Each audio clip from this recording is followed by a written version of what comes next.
Salut à tous, merci d'être avec nous pour ce nouveau numéro de À l'affiche.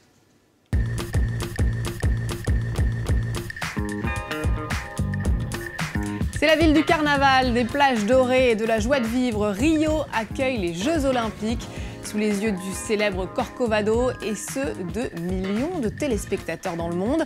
L'occasion de s'intéresser à la cité carioca et plus globalement au Brésil, qui après une ascension fulgurante traverse une sérieuse crise politique et économique. Pour en parler, je vais tout de suite retrouver l'artiste urbain Souriani.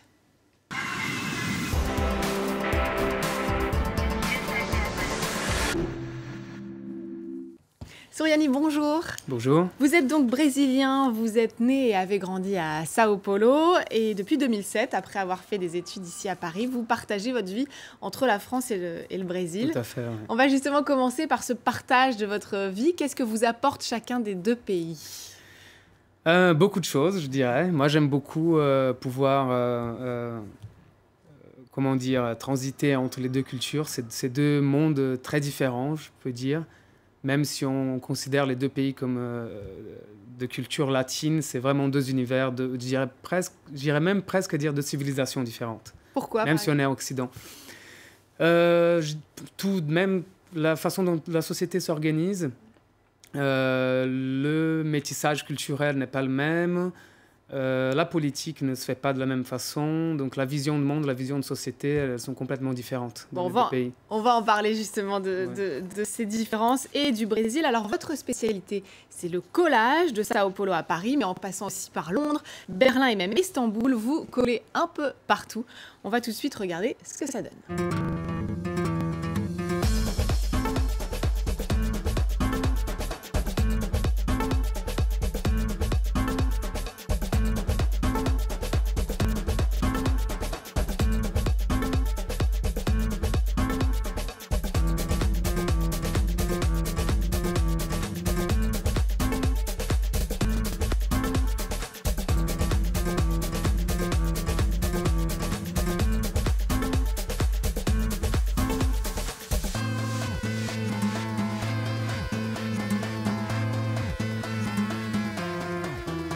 Les collages de Souriani à voir un peu partout dans le monde, avec au cœur de votre travail le métissage, la diversité. Racontez-nous pourquoi est-ce que cette thématique vous intéresse ? Alors, c'est une thématique qui a été très naturelle pour moi.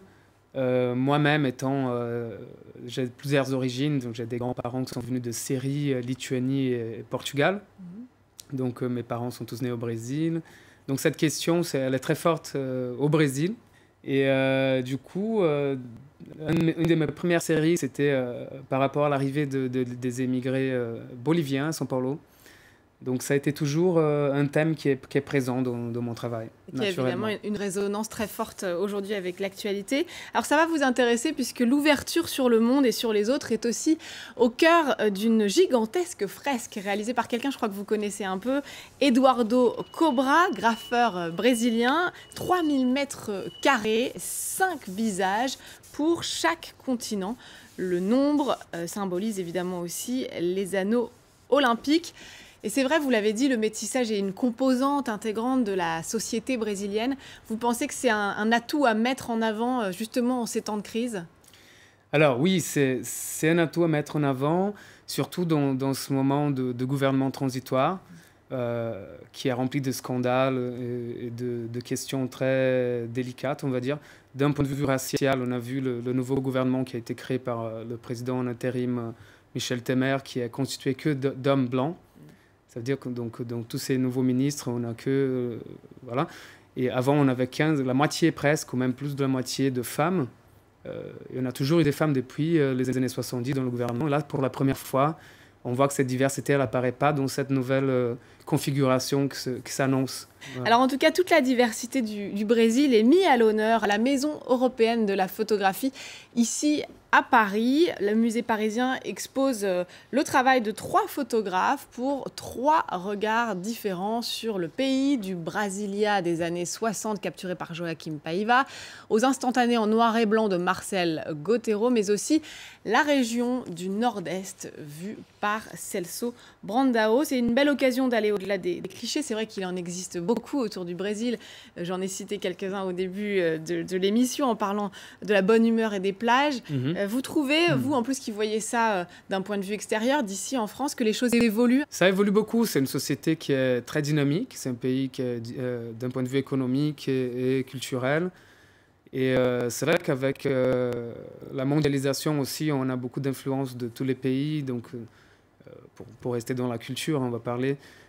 La musique rock, c'est quelque chose qu'on ne connaît pas au Brésil, mais qui est très forte. Ou même la musique électronique, ces cultures urbaines globales aussi, elles existent. Elles sont très intéressantes. Alors un cliché a malheureusement la peau dure, celui de la violence et de la misère qui gangrène les favelas.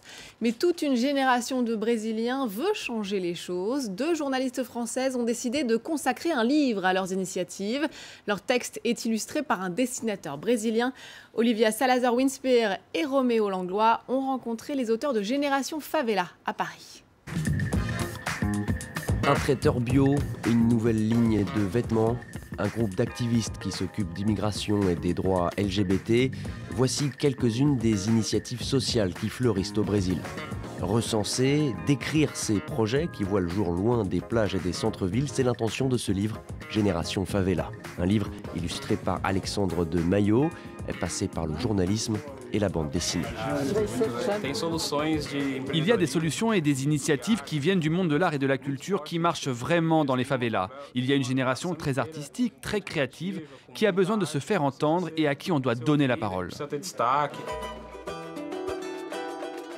Hélène Singier et Marie Naudacher, 2 journalistes françaises, réalisaient des reportages dans les favelas. Au-delà de la violence, de la corruption, des inégalités sociales, elles ont voulu raconter l'esprit d'entreprise qui règne dans ces communautés.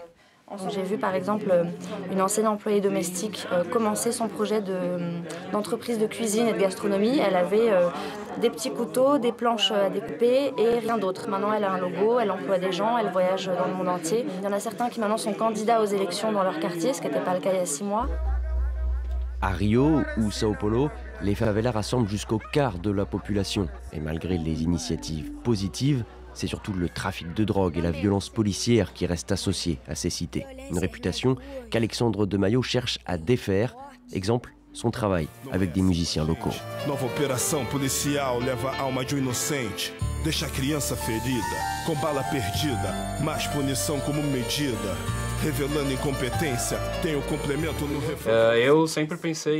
Je me suis toujours dit, dans la vie, je ne veux pas seulement dessiner des super-héros. Je veux utiliser la BD pour parler des problèmes sociaux au Brésil, pour mettre en lumière ce qui doit vraiment être résolu. Et l'art a ce pouvoir de mobiliser les gens et de provoquer le débat. Débattre plutôt que combattre, c'est tout ce dont le Brésil, qui fait face à une grave crise politique, a besoin. Les moyens du ministère de la Culture ont été considérablement réduits. L'avenir de l'art brésilien, littérature comprise, est aujourd'hui incertain.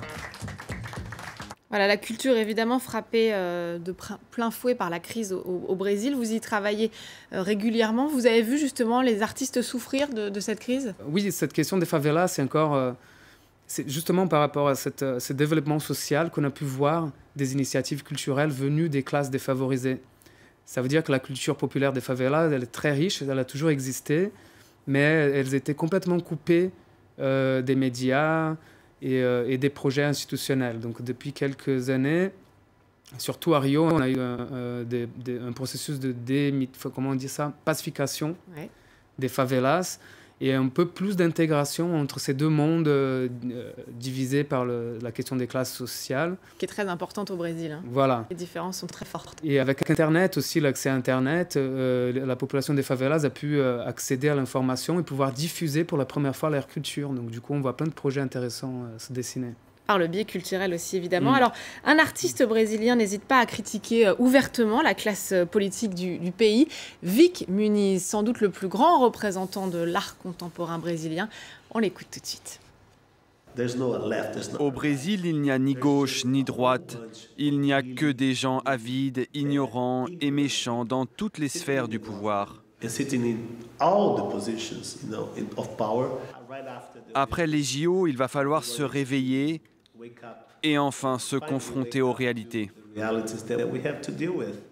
Voilà, interrogé par Olivia Salazar-Shakespeare. Vic Muniz ne cache pas son pessimisme, il a des mots assez durs. Vous avez quand même de l'espoir pour le Brésil? Moi, je suis plus optimiste, oui. Je crois qu'on souffre justement, sa vision, elle est représentative de beaucoup de Brésiliens en ce moment, à cause de tous les scandales auxquels on est confronté récemment. Il y a ce négativisme, comment dire, un pessimisme même par rapport à la société et on trouve et la classe politique, mais qu'on voit aussi dans les attitudes quotidiennes des gens. On souhaite que le Brésil aille mieux. On va finir avec votre coup de cœur et c'est évidemment un artiste brésilien. Dites-nous en plus. Alors Lineker, c'est un jeune artiste, un jeune musicien qui est apparu il y a 2 ans dans la scène brésilienne à l'âge de 19 ans, donc maintenant il a 20 ans. Et qui a un style très particulier, très original et qui est très festif et joyeux, que j'aime beaucoup. Et je trouve que c'est quelqu'un qui va avoir beaucoup de succès à l'avenir. On va le faire découvrir à nos téléspectateurs. Merci beaucoup en tout cas d'être venu nous parler de votre travail, du Brésil. Vos œuvres sont à retrouver au Marseille Street Art Show jusqu'au 30 août ici dans le sud de la France. C'est la fin de cette émission. Merci à tous de nous avoir suivis. N'oubliez pas de nous retrouver sur france24.com ainsi que sur tous nos réseaux sociaux. On se quitte donc avec un extrait du premier EP de Lineker, Luiz do Brasil. Je vous laisse découvrir et vous dis à très vite. Passei pra dar cheiro da Luísa mais bonita do Brasil. E aproveitei pra dar chá, até porque eu não tava com frio. Passei pra dar cheiro da Luísa mais bonita do Brasil. E aproveitei pra dar chá, até porque eu não tava com frio.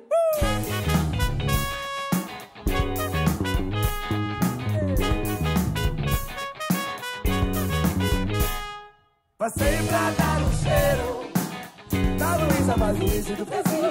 E aproveitei pra dar chá, até porque eu não tava com frio. Passei pra dar cheiro da Luísa mais bonita do Brasil.